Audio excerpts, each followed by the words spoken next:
وقال ربكم ادعوني أستجب لكم إن الذين يستكبرون عن عبادتي سيدخلون جهنم داخرين الله الذي جعل لكم الليل لتسكنوا فيه والنهار مبصرا إن الله لذو فضل على الناس ولكن أكثر الناس لا يشكرون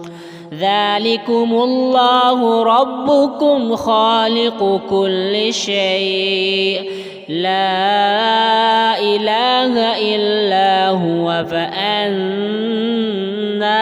تؤفكون كذلك يؤفك الذين كانوا بآيات الله يجحدون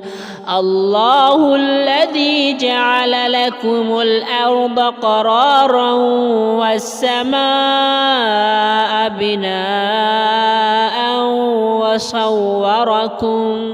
وصوركم فأحسن صوركم ورزقكم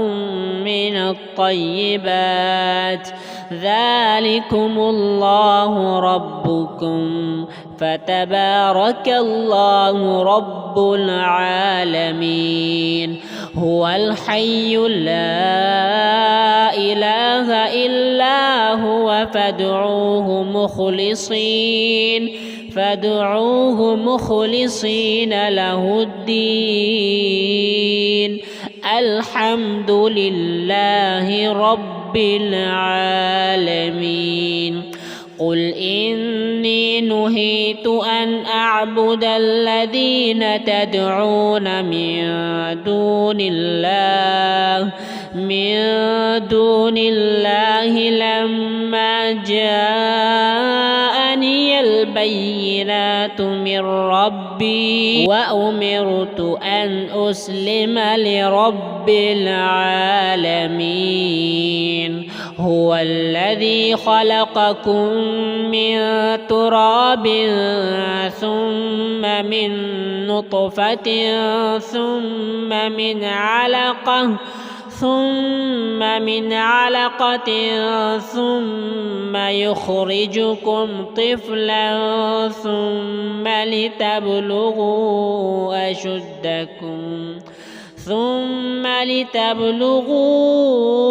أشدكم ثم لتكونوا شيوخا ومنكم من يتوفى من قبل ولتبلغوا أجلا مسمى ولعلكم تعقلون هو الذي يحيي ويميت فإذا قضى أمرا فإنما يقول له كن فيكون